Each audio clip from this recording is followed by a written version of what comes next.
Hello everyone, Skylangs here, back for another review. Today we are going to do Beast Wars Rattrap. Now I like to apologize because the volume on my recorder is kind of messed up. It makes my voice sound lower than it is, and it also makes the volume down a lot more, so I have to actually speak higher for you guys to hear me. But that's okay. Um, that's until I get a new camera. This one's kind of old. It's a few years old, and I barely use it. So anyway, this is Beast Wars Rattrap. He's a basic Transformer toy. He comes from the G1/Beast Wars timeline, but he's basically a Beast Wars figure. Let's get a little distance here. A little information on Rattrap, the character. Rattrap is the demolition/covert ops/spy of the Maximals. He would often infiltrate the Predacon base and cause ruckus and try to gain information. He's also an incredibly good sharpshooter. He can hit stuff from a distance, and he's very good with shooting. Rattrap also has a sarcastic sense of humor, and he likes to point out the obvious when people don't like him to. Like, we're all gonna die, and he would just cause trouble with Dinobot. Basically, he was just a troublemaker. One of his funniest lines was actually when they find the original Optimus Prime and his head is blown off, and Prime goes, "Well, that's just Prime." And Rattrap goes, "Well, what's left of him?" Anyways, that's Rattrap. His character doesn't really develop much in Beast Wars. It's more in Beast Machines where we actually see something from his character, but whatever. Again, onto the figure. This is the basic Rattrap. This figure is actually hard to find. Actually, not hard to find, but it's expensive once you do find it. Probably because the mold was either broken or it can't be found anymore and it was lost. But this is a pretty hard figure to find. But it is a nice figure. It's pretty small, and the transformation is quite simple. So let's go over the beast mode first.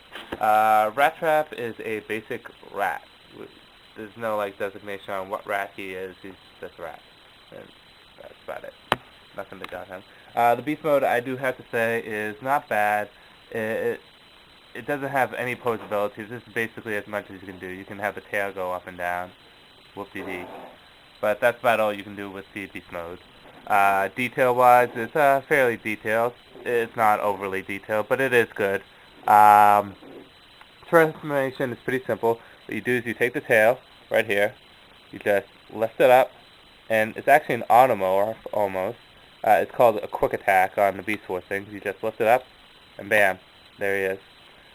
You flip this foot down, and you flip the other foot down, and then there you go. There's Rattrap in his robot mode. Now, the guns are located in here. Let's see if I can pull them out. Here's one part. I don't usually store them in here just because they're incredibly hard to get out.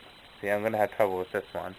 So, hold on 1 second so I can wedge it out with something. Whoop, there we go. Anyways, you just take the gun and you just slide it up inside. It's 2 pieces. There you go. There's the gun. The gun is actually rarer than the figure. You can find Rattrap for very little money, but you're not going to get the gun with him. But to find them both together is pretty hard. I'm going to actually have to hold them up because Rattrap is very back heavy. If I have to say there's anything wrong with this figure, it's that he's very back heavy. The figure is nice. Let's get a little close up here. As you can see, let's get you into better lighting. That's about as best as I can get. Rattrap, he's fairly detailed. He's actually very show accurate compared to the original Beast Wars Transformers. Most of the originals didn't look too much like their TV counterparts, or they were off-colored, or something was wrong with them. Rattrap is fairly in there. He has it down, kind of good. The robot mode is, like I said, show accurate. It's pretty poseable. The ball joints make you do a lot of great nifty poses. His elbows can move up and down. His arms can rotate on the ball joints. His legs are pretty poseable. The only problem with posing with him is the fact is that he's back heavy, like I said before. So I often find myself leaning him against the wall or against something. I have him next to my optional Optimus figure, and he just kind of leans on him. But the figure is nice. I do suggest getting him, especially if you're a Beast Wars collector. You kind of need him in your collection. He's a staple there. Let me just grab him by his tail. He is a good figure. I do suggest getting him, but he is going to cost a pretty penny, at least for a basic figure. He'll cost, mine I got for around $30, and that's cheap for what you usually get him. People often ask for up to $40 to $50, depending on where you go to buy him. But he is good. He's well worth the investment. Just be aware of his incredible back heaviness. If there's any questions, just ask. This is Skylink signing out. See you later. Peace out. Bye-bye, Rat Trap.